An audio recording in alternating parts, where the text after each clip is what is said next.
ఆదుకునే ఆపన్న హస్తాన్ని అందించే స్థితిలో ఉండే ఈ రాష్ట్రం ఈ రోజున అన్నా అన్యాయం జరిగిందన్నా కాపాడండి అన్నా అని నోరెత్తి గొంతెత్తి గగ్గోలు పెడుతున్నా కూడా ఆదుకోవడం అటు ఉంచితే అరెస్టులు చేయించే స్థితిలోకి వెళ్ళిపోయింది.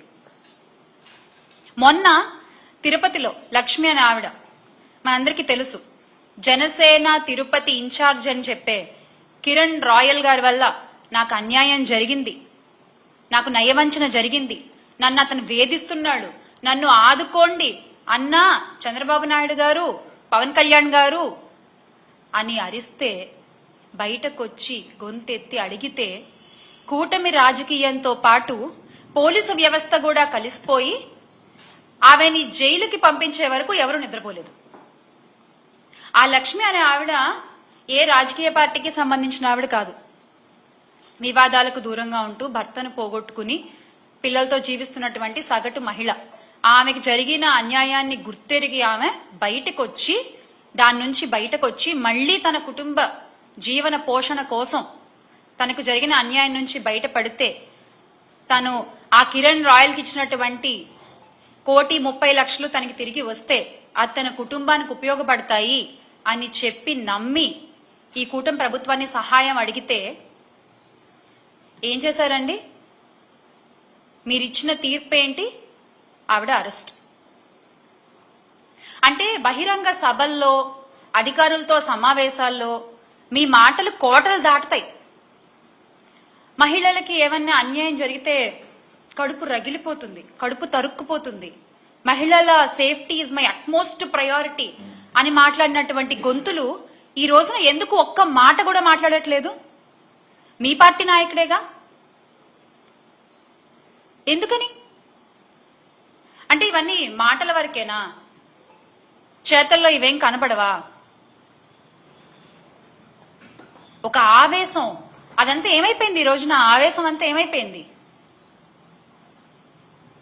లేకపోతే ఏమన్నా డ్యూటీ దిగారా? చెప్పండి. జస్ట్ అంటే ఏమైనా గ్యాప్ తీసుకున్నారా? మళ్ళీ మీరు డ్యూటీ ఎక్కాక ఇవన్నీ చూస్తారా?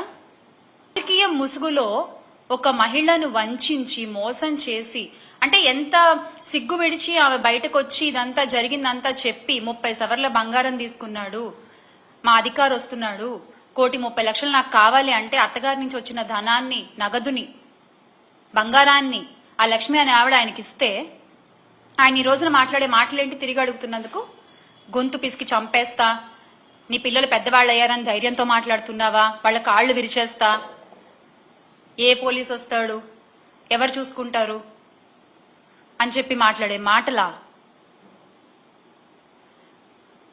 పార్టీ అధినాయకుడేమో మహిళల ప్రయారిటీ మాకు ముఖ్యం, మహిళల రక్షణ మాకు అట్మోస్ట్ ప్రయారిటీ అని మాట్లాడతాడు. కానీ ఆ పార్టీలో ఉండేటువంటి నాయకులు మాత్రం చేసే పనులేమో ఇవి. అంటే ఈ ఆధారాలన్నీ పట్టుకుని ఆ సగటు మహిళ పోలీస్ స్టేషన్ కి వెళ్లి ఫిర్యాదు చేద్దాం అనుకుంటే కనీసం కంప్లైంట్ కూడా తీసుకోరా అండి పోలీసులు? ఇదేం అన్యాయం అసలు? ఏం రాజ్యం నడుస్తోంది ఇక్కడ? ఇదే గత 5 ఏళ్లలో చూసుకుంటే ఫోన్లో దిశ యాప్ ని నొక్కిన, ఫోన్ ని షేక్ చేసిన, ఆడపిల్లలపై అన్యాయం చేయాలనుకున్న వాళ్ళని షేక్ చేసేలా, వాళ్ళ అంతు చూసేలా పనిచేసిన వ్యవస్థలో ఉన్న ఈ రాష్ట్రంలో ఈ రోజున మహిళలు భయంగా బతుకుతున్నారు. అరే ఇంత జరుగుతున్నా ఒక్కళ్ళు నోరెత్తరు, ఒక్కళ్ళు నోరు తెరిచి మాట్లాడరు. ఈ లక్ష్మి గారి విషయమనే కాదు, కూటమి ప్రభుత్వం అధికారంలోకి వచ్చిన దగ్గర నుంచి ఆడపిల్లలపై, చిన్న పిల్లలపై ఎన్ని అఘాయిత్యాలు జరిగాయండి, ఎన్ని అన్యాయాలు జరిగాయి? కనీసం ఒక్కళ్ళన్నా మాట్లాడారా? మన రాష్ట్ర హోంమంత్రి అనిత గారు మాత్రం పేరుకి మాత్రం హోమ్ మినిస్టర్, ప్రచారాలకే పరిమితం అవుతున్నారు, ఆవిడ ప్రకటనలకే పరిమితం అవుతున్నారు. పోలీస్ వ్యవస్థ హోమ్ మినిస్టర్ చేతిలోనే కదా ఉంటుంది. ఎందుకు దాన్ని మీరు కట్టుదిట్టంగా చేయలేకపోతున్నారు? రాష్ట్రంలో గంజాయి సాగు చేసిన ఆడపిల్లలకి అన్యాయం చేయాలన్న ఆలోచన వచ్చిన ఆ రోజే వాడికి ఆఖరి రోజు అని చంద్రబాబు నాయుడు గారు చిలక పలుకులు పలికారు కదా. చంద్రబాబు నాయుడు గారు ఈ రోజున ఆడపిల్లలకు అన్యాయం చేసిన ప్రతి ఒక్కడు కాలర్ ఎగరేసుకుంటూ తిరుగుతున్నాడు బయట. ఇంకా చెప్పాలంటే ఆ ఆడపిల్లలకి అదే చివరి రోజు అయింది కొన్ని సందర్భాల్లో. దానికి మీరు ఇచ్చే సమాధానం ఏంటండి? దానికి మీరు ఇచ్చే సమాధానం ఏంటి? తొక్కి పట్టి నార తీస్తాం, ఆడపిల్లల జోలికొస్తే తొక్కి పట్టి నార తీస్తాం, నడు వంచి దెబ్బలు కొడతాం అని చెప్పినటువంటి పవన్ కళ్యాణ్ గారు ఏది తొక్కలేదు, నారాలేదు. మహిళలకు అన్యాయం చేయడం ఒక రాయల్టీగా ఫీల్ అవుతున్నారు జనాలు. మహిళలకి అన్యాయం చేస్తే ఏం కాదులే అంటే వాళ్ళలో ఒక వణుకు, ఒక భయం అనేది తగ్గిపోయింది. ఎందువల్ల? ఒక కట్టుదిట్టమైన వ్యవస్థ లేకపోవడం వల్ల. గత 5 సంవత్సరాలు ఇలా లేదే. ఆడపిల్లల జోలికి రావాలంటే వణుకు పుట్టేది ఒళ్ళంతా. ఎందుకంటే వేగంగా శిక్ష పడుతుంది, వేగంగా పోలీసులు అక్కడికి చేరుకుంటారు, నేరస్తుడు తప్పించుకునే టైం కూడా ఉండేది కాదు. అంత ధైర్యంగా బతికిన మహిళలు ఈ రోజున కూటమి ప్రభుత్వంలో గుండెలు అరచెత్త పట్టుకుని బతుకుతున్నారు. అయినా ఇలా తప్పులు చేసే వాళ్ళందరికీ కూడా కూటమి ప్రభుత్వం మద్దతు పలుకుతూ ఉందంటే నాకు ఆశ్చర్యం వేస్తుంది ఒక్కసారి. మళ్ళీ కిరణ్ రాయల్ గారి విషయంలో అంటే ఆగ మేఘాల మీద లక్ష్మి గారిని అరెస్ట్ చేయడానికి రాజస్థాన్ జైపూర్ నుంచి పోలీసులు వచ్చేశారు, అరెస్ట్ చేశారు, తీసుకెళ్లిపోయారు. మరీ గమ్మత్తుగా ఈ విషయాన్నైనా 3 రోజులు ముందే చెప్పారు. పలానా జైపూర్ నుంచి పోలీసులు వస్తారు, లక్ష్మి గారిని అరెస్ట్ చేస్తారు, చూసుకోండి కావాలంటే అని. ఎగ్జాక్ట్ గా ఏదో కథ చెప్తే సినిమా తీసినట్టుగా ఎగ్జాక్ట్ గా అలాగే జరిగింది. కరెక్ట్ గా 3 days తర్వాత. అంత కరెక్ట్ గా ఎలా తెలుసు మీకు? మీరే ప్లాన్ చేశారా? మీరు చేసిన అన్యాయాలు బయట పెడుతున్నారని చెప్పి, మీకు ఎదురుగా ఒక మహిళ నిలబడి పోరాడుతోందని చెప్పి మీరే ప్లాన్ చేశారా?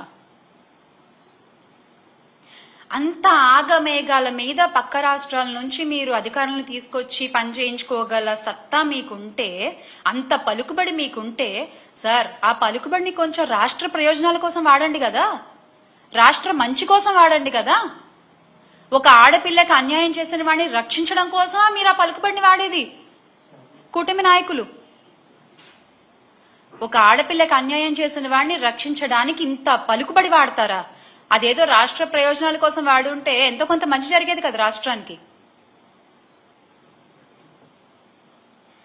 అంతకంటే దారుణం ఏంటంటే అన్యాయం జరిగిన బాధితురాల్ని ఆదుకోకపోగా, అండగా నిలబడకపోగా, అసలు ఆమెని ఒక తేరుకోలేని ఒక సిచ్యువేషన్ లో పెట్టడం, అరెస్ట్ చేసి జైల్లో వేసేస్తే అయిపోతుంది అంతే. ఇంకా వాళ్ళు నోరెత్తి మాట్లాడరు. విక్టిమ్ బ్లేమింగ్ అంటారు దీన్ని. ఇలా మీరు విక్టిమ్స్ ని బ్లేమ్ చేస్తూ ముందుకు పోతుంటారా? అంటే ఇది చూసి ఇంకొకళ్ళు ఎవరు బయటకు వచ్చి మాట్లాడరనా మీ ధైర్యం? ప్రజలిచ్చిన అధికారాన్ని ప్రజల కోసం కాకుండా మీ తప్పుల్ని కప్పిపుచ్చుకోవడానికి, మీ వాళ్ల తప్పుల్ని కప్పిపుచ్చుకోవడానికి మీరు వాడుకుంటున్నట్లంటే ఏ స్థితిలో ఉన్నామో, ఎంత గొప్పగా మీరు పరిపాలన చేస్తున్నారు ప్రతి ఒక్కళ్ళు చూస్తూనే ఉన్నారు. అంతెందుకండి, డిప్యూటీ సీఎం గారి సొంత నియోజకవర్గంలో ఒక ఆడపిల్లపై అత్యాచారం జరిగితే ఈ రోజు వరకు ఆయన వెళ్ళి మాట్లాడలేదు. ఏంటండి మీరు రక్షణ కల్పించేది మహిళలకి? ఏంటండి మీరు ధైర్యాన్ని నింపేది మహిళలకి? ఒకటి మాత్రం బాగా అలవాటైపోయింది, ఏది జరిగినా వైఎస్ఆర్ కాంగ్రెస్ పార్టీ వైపు వేలెత్తి చూపించడం, ఎస్కేపిజం. ఏది జరిగినా వైఎస్ఆర్ కాంగ్రెస్ పార్టీ వైపు వేలెత్తి చూపించడం. నవ్వుతున్నారు, అయినా మీకేం పట్టట్లేదు. నవ్విపోదురుగాక నాకేంటి సిగ్గు అన్నట్టుంది మీ ప్రవర్తన. నిజంగా అలాగే ప్రవర్తిస్తున్నారు మీరు. ప్రశ్నించే గొంతు నొక్కడమే ధ్యేయంగా కూటమి ప్రభుత్వం ముందుకెళ్తున్నారు. సోషల్ మీడియాలో మిమ్మల్ని ప్రశ్నిస్తున్నారని చెప్పి సోషల్ మీడియాలో వైఎస్ఆర్ కాంగ్రెస్ పార్టీ వైపు మాట్లాడే వాళ్ల మీద ఎన్ని కేసులు పెట్టారు, ఎంత ఇబ్బంది పెట్టారు. కానీ మీరు ఒక్క విషయం గుర్తుపెట్టుకోవాలి, అణగదొక్కేస్తే అణిచిపోతారులే అనుకుంటే మీరు తొక్కిన ప్రతి అడుగు కింద నుంచి ఒక వట వృక్షమై లేస్తారు తప్ప ప్రతి కార్యకర్త భయపడి వెనక్కి తగ్గేది లేదు. భయపడి ఎవరు వెనక్కి తగ్గరు.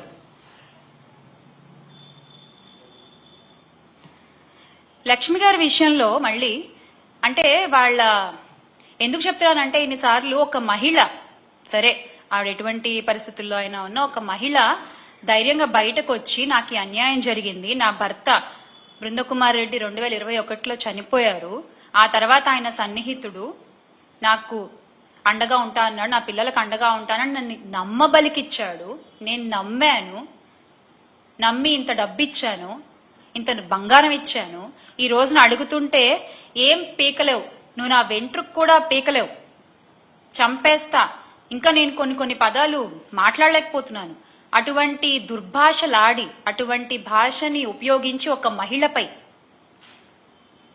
ఆవిడంత ధైర్యంగా బయటకు వచ్చి మాట్లాడుతున్నందుకు ఆ ధైర్యాన్ని మెచ్చుకుని ఆ మహిళకి అండగా ఉండకపోగా ఒక మహిళని కొట్టిన వాణ్ణి, ఒక మహిళని అబ్యూజ్ చేసిన వాణ్ణి, ఒక మహిళ దగ్గర డబ్బు దొబ్బేసిన వాణ్ణి మీరు వెనకేసుకొస్తున్నారు. మీరు ఇచ్చింది ఏంటి? ఆ పార్టీ అధికార ప్రతినిధి గారు ఇంత జరిగితే ఏం చేశారు, ఒక నోట్ రిలీజ్ చేశారు, పార్టీ కార్యకలాపాలకి పలానా వ్యక్తిని, ఆ కిరణ్ రాయల్ అనే వ్యక్తిని దూరంగా ఉంచుతున్నాము అని జనసేన పార్టీ నుంచి ఒక నోట్ రిలీజ్ చేశారు. అదేంటది? తొక్కిపట్టి నార తీయడం కదా మీ పార్టీ సిద్ధాంతం. ఇప్పుడు ఏమైపోయింది ఆ సిద్ధాంతం? మీ వాళ్ళ దగ్గరికి వచ్చేసరికి ఆ సిద్ధాంతం ఏమీ ఉండదు కదా. వైఎస్ఆర్సీపీ ప్రభుత్వ హయంలో మహిళలు గాని యువతులు గాని వాళ్ళ చేతుల్లో ఒక ఆయుధంలా పనిచేసిన దిశ యాప్ ని మీరు నిర్వీర్యం చేశారు. అంత గొప్ప వ్యవస్థలు మీరు ఎలాగో తీసుకురాలేరు, కనీసం దాన్నైనా పునరుద్ధరించవచ్చు కదా, కనీసం ఆడపిల్లలకు ధైర్యంగా ఉంటుంది. అలా చేయకుండా యువతుల మాన ప్రాణాలతో మీరు చెలగాటం ఆడుతున్నారు, నిజంగా చెలగాటం ఆడుతున్నారు.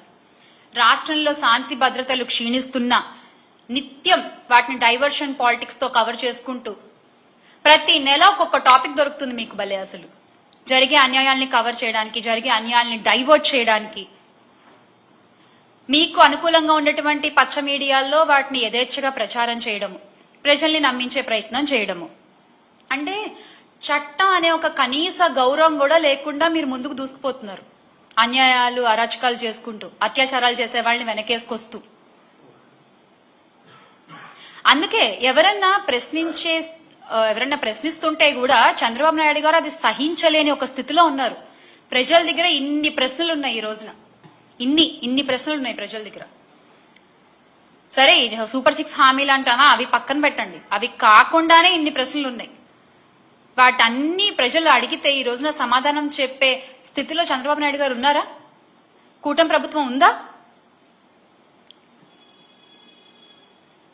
సానుభూతి పరులు, యాక్టివిస్టులు, ప్రతిపక్ష సోషల్ మీడియా కోసం పనిచేస్తుంటే వాళ్ళ మీద యథేచ్ఛగా కేసులు పెట్టి వాళ్ళని లోపల తోసేస్తే, ఎప్పుడు కేసులు అండి, ఎప్పుడో 3-4 సంవత్సరాల క్రితం కేసుల్ని కూడా బయటికి తీసి అరెస్ట్ చేస్తారు. ఒకవేళ వాళ్ళ మీద కేసులు ఏమి లేవనుకోండి, వీళ్లే కొత్తగా ఒక కేసు క్రియేట్ చేస్తారు, క్రియేట్ చేసి దాన్ని చూపించి జైల్లో వేస్తారు.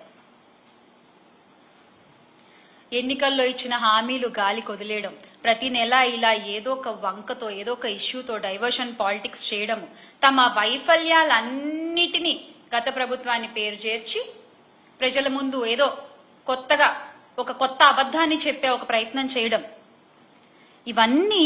ఇవన్నీ కూడా ప్రజలు చూస్తున్నారు. మీరు ఏ ఒక్క సంక్షేమ పథకాన్ని ఇవ్వలేదు, మీరు ఏ ఒక్క మంచి కార్యక్రమాన్ని చేయలేదు. పోలీసులు ప్రజలకి ఎటువంటి విషయంలోనూ రక్షణ కల్పించలేకపోతున్నారు, భరోసా కల్పించలేకపోతున్నారు. ఇవన్నీ కూడా చూస్తున్నారు. గత 8 నెలలుగా రాష్ట్రంలో కొనసాగుతున్న కూటమి పాలన ఇదే. గత 8 నెలలుగా రాష్ట్రంలో జరుగుతున్న కూటమి పాలన ఇది సరిగ్గా తెలుగు తమ్ముళ్ళకి, మన జనసేన సైనికులకి ఒక ఎనర్జీ బూస్ట్ అన్నమాట, ఒక ఊతం ఇస్తోంది. మనం ఏదన్నా చేయొచ్చు, మనం ఏం చేసినా మనకేం కాదు, ఏదోటి చేసి మనం బయటపడిపోతాం. తప్పు సార్, చాలా తప్పు. ఒక ఆడపిల్ల కన్నీటి చుక్కకి ఎన్ని ఘోరాలు జరుగుతాయో ప్రతి ఒక్కళ్ళకి తెలుసు. అలా ఇవాళ ఈ రోజున కూటమి ప్రభుత్వంలో ప్రతి ఆడపిల్ల కారుస్తున్న కన్నీటికి, అన్యాయానికి గురవుతున్న ఆడపిల్లలు కారుస్తున్న కన్నీటికి ఖచ్చితంగా ఈ కూటమి ప్రభుత్వం సమాధానం చెప్పాల్సి ఉంటుంది.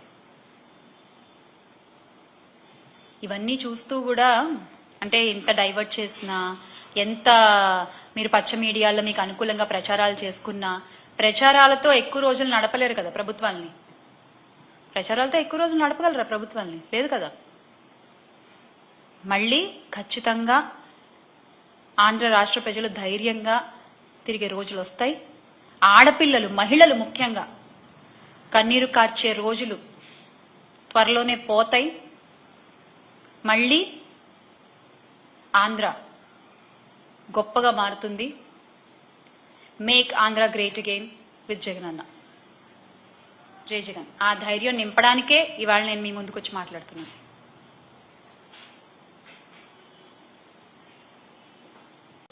అవునన్నా, అంటే నేను గత 5 సంవత్సరాలు నేను ఒక వ్యాఖ్యాతగా వ్యవహరించాను. నేను చాలా సినిమా ఫంక్షన్లు నేను హోస్ట్ చేశాను. కానీ ఏ సినిమా ఫంక్షన్ లోనూ కూడా 23 అనే నెంబర్ నేను ఎక్కడ వాడలా. నాకు తెలిసి ఎవరు వాడలా. కానీ ఈ రోజున ఏమైపోయిందంటే ఒక్కొక్కళ్ళకి వెటకారం అయిపోయింది. ఏమవుతుందిలే, ఏం చేస్తారులే అని చూసుకుంటున్నారు. కానీ ఈ రోజున కాకపోతే ఇక్కడ ఒక విషయం చెప్పాలనుకుంటున్నా నేను. వీళ్ళు చేసేటువంటి వెటకారపు మాటలకి, వీళ్ళు మాట్లాడేటువంటి ఆ వాగుడికి పాపం 100 మంది పనిచేసినటువంటి ఆ సినిమా చచ్చిపోతుంది. అది తప్పు కదా. వీళ్ళేదో వీళ్ళ పర్సనల్ ఈగోస్ కి వీళ్ళు మాట్లాడేస్తే స్టేజ్ లెక్కేసి ఎంత మంది ప్రొడక్షన్ బాయ్ దగ్గర నుంచి ప్రొడ్యూసర్ వరకు కొన్ని 100 కుటుంబాలు ఒక సినిమా మీద ఆధారపడి ఉంటాయి. ఒక సినిమా నుంచి వచ్చే డబ్బు మీద ఆధారపడి ఉంటాయి. వాళ్ళందరూ ఎంత ఇబ్బంది కూడా అవుతున్నారు. ఒక సినిమా చచ్చిపోతోంది వీళ్ళు మాట్లాడే ఒక 2 లైన్ల మాటల వల్ల. అది ఖచ్చితంగా తప్పే.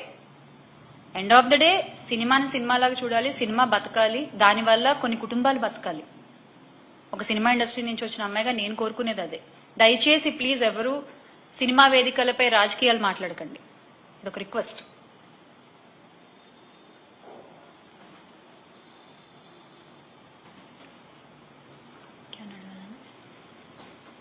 Thank you.